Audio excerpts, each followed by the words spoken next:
like somebody gonna kill me. Oh. Did not shoot Rob. Are you loyal to him? You gave me bad intel. Reg, know you got eyes on me. Somebody tried to set me up. Whoever lying gonna die.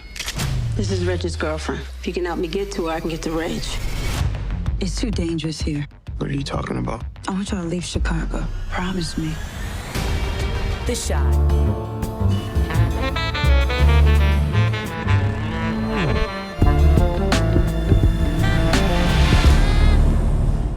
What's up, YouTube? It's your boy Mark Dark, and I'm back with another video. If you're new, if you love The Shy, go ahead and hit that subscribe button, like the video, and leave your theories, comments, everything down below. Now today, we're going to be talking about The Shy Season 7, Episode 11. This is the recap. Now I'm going to try to focus on all the key points in this episode. If I miss anything, you guys let me know down below. How did y'all feel about Episode 11? As I told you guys last night in my quick thoughts, early impressions, I felt like Episode 11 was more of a build-up episode for the season finale. And of course, a lot of things did happen. I mean, we know Reg, he about to go ahead and get locked up. You know what I'm saying? Candace done text your girl Alicia, and Alicia done let Detective Tucson know what time it is. So it ain't looking too good for your boy Reg at all. And we know Tiffany, her water broke. So a lot of things is definitely about to pop off in this last episode. Your boy Bakari was able to survive. He did not get popped at all. It was all just a dream.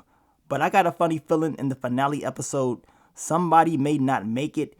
And I still believe it's going to be like a major twist in this last episode. But we gonna see. But let's go ahead and hop right into it. Let's begin this recap. What did we see in episode 11 titled Ready or Not? Now, the episode starts out exactly where we left off in the last episode. Bakari, he's having a conversation with Alicia. She wants to know the truth. Who killed her son? She knows he knows the truth.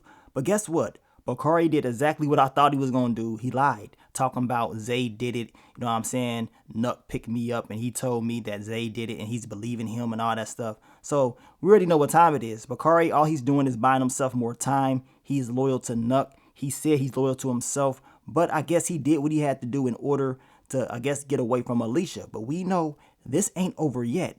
And then we get to your boy Reg. He is pissed off. He's having a conversation with Hannibal. He wants to have a meeting because he knows that somebody that's close to him turned on him. Somebody gave law enforcement the one up, and he wants to question everybody face to face. Now, they end up letting out the guys that got arrested because they said that they got the wrong person. They're looking for Reg. Reg, of course, he's pulling this Nino Brown, New Jack City type vibes, and he's going off on everybody. He pulls out the strap on Angie. Your boy Hannibal got up. He was shaking. And this is all his fault because he decided that he wanted to help Nuck out. And of course, this is the consequences. I mean, she warned you. Angie told you she don't like rats. Reg, he don't really know who did it, but he's threatening everybody, letting them know if he finds out or when he finds out, he gonna kill him. Now, he's having a conversation with Candace, and it seems like he can't trust nobody, but for some reason, he feels like he can have some type of trust in Candace. I mean, I just don't know. Know what I'm saying? I would not be trusting her at all, especially since you just met her and you already want her to do some dirty work for you to help you out in your life of crime. Like, come on. You need to take a break, especially after that last hit. Now, Detective Tucson, she is watching. She understands that Candace and Reg have something going on. Of course, she goes to Alicia. She tells Alicia that she needs to get close to Candace and maybe she's a weak link. And guess what? She was, because Candace, she led law enforcement right to your boy Reg.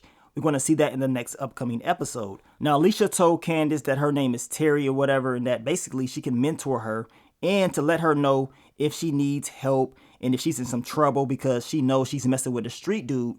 Text her, call her, let her know because she can help her out. And I'm like, what the hell? You don't even know her like that and you're already putting trust into her? The sad thing is, we know Reg did ask about, you know what I'm saying, this lady. We know Candace told Reg that this lady's name was Terry, so he probably didn't think too much about it, but he did say he don't trust her. Now, we know Reg needed a lookout, and he had Candace be his lookout for his next lick. As I just told you guys earlier, I don't even know why the hell Reg would do another hit like this so soon, especially after what just happened. Like, come on. You don't move this quick. And it did not take Candace long at all. As soon as Reg went up in there, Candace, she's texting Alicia talking about she's scared and all this stuff. And we know Alicia asked her for her location. So your boy Reg's going to be screwed in episode 12. Like, man, ain't no way in the hell they about to have your boy Reg going out like this. Somebody got to pay. Candace, you slipping up. And that means you may just have to pay for putting in trust to a lady that you don't even know. I mean, I just don't get it. Now we get to your boy Bakari and Lene. He actually told her about who killed Rob. And he's telling her, look, don't tell nobody. Because your girl Lene is like, man, who's going to tell Tiffany? Bakari is like, you not going to tell her. He is trying to get back in with her. I mean, Bakari, he understands that he's messed up. He should have just, chose Lene over the streets. But he decided to choose Nuck in the streets over her. So now he's pretty much screwed. But the truth will be revealed real soon. We know Lene told him that you need to tell Alicia the truth. And we know in this episode we saw Lene and Kenya having a conversation together. So I don't know if they're kind of hinting at these two will end up talking about that. But we shall see in the next upcoming episode. So I guess Keisha is the new Jada. They end up giving her the exact same scene again. But this time she's in Jada's shoes. Damien, he got Zuri up under his bed. He was clapping those cheeks. He was having a good old time, but he forgot to go pick up baby Ronnie. I mean, I just don't get it. I mean, to be honest, I would never even have Damien watch, pick up, or do anything with their son. I mean, I know I'm not tripping. You guys let me know down below. After everything that Damien has just done, I mean, Emmett getting shot, he continues to gamble, stealing from his own brother. This dude would never watch my child by himself at all. It's just not happening. He ain't gonna be an option, but that's just me. But apparently Keisha and Emmett, they're gonna put some trust into Damien, hoping that he gets things right. But this scene was very good in my opinion. I know Keisha was like, man, that used to be me. You know what I'm saying? I used to be this girl, and she even offered her something to eat. So we're gonna see where this goes, but I'm gonna tell you right now, I got a funny feeling that this whole thing between all of them is just not going to end well. Now we get to Pastor Freaky Zeke. He is kicking it with Charles, but y'all know Charles, he wants to have a higher position within the church, and it seems like Pastor Zeke is going to allow him to be his co-pastor. He just has to put in more work, and he also wants Charles to take things more serious as far as the ladies that he's out there seeing. He really wants him to get married and settle down in order to have a good image, in order to just be a good person. So it really does seem like Pastor Zeke is trying to change his ways or whatever and do the right thing. And with him doing this, having Pastor Charles, or Charles being his co-pastor, it gives him more time to spend with his wife. And then we get to Charles and Angie and Hannibal. And we know that Charles used to mess with Angie's sister. He's asking about her. They're building up this storyline. We know something serious used to go down between the two. So eventually we will be introduced to her sister. I did see a lot of you guys talk about in the last episode that y'all thought that Jackie was Angie's sister because I guess her sister don't play around. But after this episode, it seems like Jackie ain't her sister and she gonna be somebody else. Because y'all know Charles, he ain't messing with no damn Jackie. At least that's what I'm thinking. But hey, I can be completely wrong. And then we get to Dom and Jamal once again. They're at therapy. The two agreed to not have kids or whatever as of right now. I'm going to tell you right now, they might as well just end this whole thing. They got married entirely too quick in my opinion. You got Dom, you got toys, you know what I'm saying, pleasuring herself. I mean, she wants to do what she wants to do. She does not want to be controlled. And that's just how it is. It seems like these two have a lot of differences that they did not talk about before they got married. And they're seeing it right now that maybe this just ain't it. Or at least that's what I'm feeling. They should just go ahead and just call it off. But your girl Lala, she putting in that work. She was on BMF getting clapped up. And then she's on the Shy. She's in therapy. She doing it all. Now we get to Bakari, Papa, and Jake, and Professor Gardner. They're giving us the exact same scene that we saw on Boys in the Hood with Trey and his pops. Giving advice to the community, letting them know what they need to do to make it. You know what I'm saying? And don't waste their lives, basically. Now, we end up seeing another scene from Boys in the Hood with your boy Bakari and Jake. We see the red car, and Bakari and Jake have on the same exact outfits as Ricky and Trey from the movie. The boy Bakari is playing numbers. And then we see Bakari walking. He thinks that the car is gone, but guess what? That car ain't gone. And we know Jake, he screams. Next thing we know, Bakari, he starts to run, but it ain't gonna be enough. You know what I'm saying? The boy Bakari, he gets smoked. He out there leaking. It's looking like it's over. But then he has a wake-up call, just like the description is telling us. So Bakari was just dreaming. He was watching Boys in the Hood. He woke up and he understands that this is serious and that, you know what I'm saying, messing around with Alicia and Nuck is probably going to get him killed, and he needs to slow down and think about what he needs to do to save his life. Now, Bakari does have a conversation with Nuck, letting him know that he talked to Alicia, and of course she was questioning him about what happened, and we know Nuck, he was pissed off, pretty much saying that Bakari is not built for his number 2, and pretty much just being very disrespectful. As I told you guys in my previous videos, if roles were reversed, y'all already know what time it is. Your boy Nuck would have already threw Bakari under the bus. Bakari is doing so much to protect Nuck, and it may end up costing him. Sad thing is, it does not seem like Nuck is willing to do the same thing for Bakari. So we're going to see how that goes. Now, Pastor Freaky Zeke goes on Papa's podcast to basically just put out his business. I think he just wants to start fresh. He wants to explain what happened with his marriage, his daughter, and the things that he is going through. And did y'all notice Papa, he called him dad on accident? Like, really, Papa? What the hell is going on up in your head? He ain't no Pastor Stanley Jackson. Like, his pops would be rolling over in his grave right now, knowing that he called another man that he did not like his daddy. I don't care if it was on accident or not. Come on, Papa. You gotta do better. Now, Pastor Zeke's ex-wife, Carolyn, she was not feeling it. She did not like that the pastor went on the podcast and pretty much put out their business. She's more of a private person. And even though he wants to fix things and start fresh, she feels like, you know what I'm saying, they can do that in private without everybody knowing their business. Now we get to your boy Darnell. He's having another conversation with Riley. She has returned and they're talking about Jada and basically just talking about having a funeral for her while she's alive, giving her her flowers while she's here. So he's going to take this idea and use it. So that's what we see in this episode. We also see your boy Rashad. He's kicking it with his love interest Nora. And it seems like the two, they're clicking. Know what I'm saying? It seems like she is liking him for who he really is. And hopefully this goes well because we know Rashad does not have the best luck when it comes to the ladies. So maybe this time around he can have some good luck.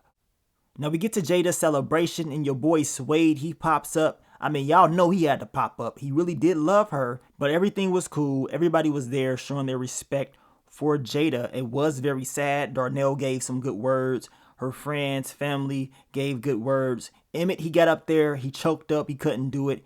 And it's understandable. You know what I'm saying? This is a very tough time for him. We know Darnell, he did, read what Emmett wrote down. And we know Jada and Emmett had a conversation. And she told him to promise her that him and the family will leave Chicago. It's entirely too dangerous. So we're going to see if Emmett does leave. I mean, damn. I'm not trying to see him go, but as I told you guys before, I would not be surprised if we start to see different types of storylines. I mean, I don't know if we're going to ever get a spinoff, but with all these characters going to different states, I would not be surprised if they end up going that route in the future. You guys let me know what y'all think about that. And also in the episode, we know Jada did tell Darnell it's okay for him to find love after she goes or whatever. She does not want him being alone. So I got a feeling that whole Darnell and Riley thing, it may end up being something in the future because the two, they have a lot in common and we can see a connection between them. So we're going to see what they're going to do with that. Now let's talk about Emmett, Keisha, and Zuri once again. Of course, Damien, that boy sleep. And as I told you guys earlier, I don't know why the hell Emmett and Keisha will put any trust in this guy. Like, come on. Now, apparently Zuri, she used to babysit back in the day or whatever for a family. And apparently she ended up quitting because the dad made a pass on her. Well, I got a question for you guys. Do you think she's telling the truth? Did the dad make a pass on her or did she make a pass on him? We know she's a sex freak. This girl, she can't stop getting her freak on. She wants to get her cheeks clapped 24/7 from the looks of it. And I got a feeling she's going to be a problem. That's just me. Know what I'm saying? Now, Emmett, he did say he's reformed. You ain't got to worry about him or whatever. He ain't going to do nothing. Well, Emmett, I'm not worried about you. I'm worried about this girl because they're thinking of, having her watch Ronnie to help out or whatever. But Keisha's like, look, we got to talk about that. Now, I'm going to tell you right now, this girl will be a problem in my opinion. You dealing with Damien, the devil that you do know, right?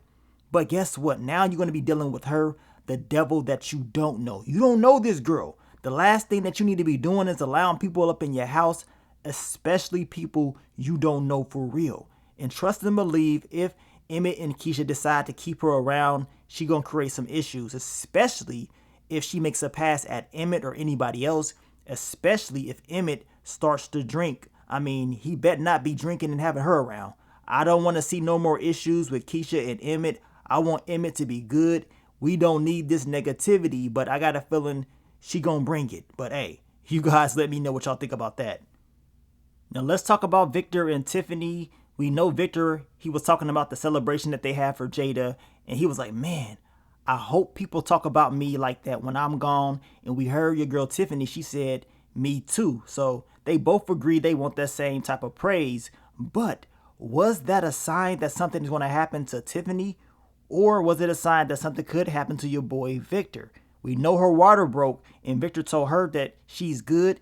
He gonna get her to the hospital or whatever. But I'm gonna tell you right now, I got a funny feeling it's gonna be a twist within this storyline. I'm hoping that nothing happens to Victor or Tiffany, but in that episode 12 trailer, it seems like something is going to happen between the two. They're going to be in traffic, and of course some issues is going to pop off. So I'm hoping and praying that they good, but don't be surprised if something bad happens. So we gonna see. Now I will be dropping the what to expect for episode 12 over the weekend. We got to talk about it, y'all. I mean, this episode is about to be crazy. As I told you, to me, episode 11 felt more like a build up for the season finale. They're saving everything for that. It will be some surprises. You already know your boy Nuck will have some issues. The truth, in my opinion, will finally be out. So what he gonna do? And based off the trailer, we know your boy Reg, he will be hemmed up by Detective Toussaint and law enforcement, but he gonna get out. Trust and believe he's gonna get out, and all hell is gonna break loose. So we gonna talk about it. Now I want to thank you guys once again for all the love, all the support, and I will catch y'all on the next one. But let me get up on out of here, man. It's your boy Mark Dark. I'm out. Peace. They say as soon as we're born, our path to death begins. I can make people go away. No matter when death comes, we're never ready. Can't trust nobody. Nothing can prepare us. Do something! Put the gun down. When one thing dies, something new is born. The Shy, new season now streaming on the premium plan.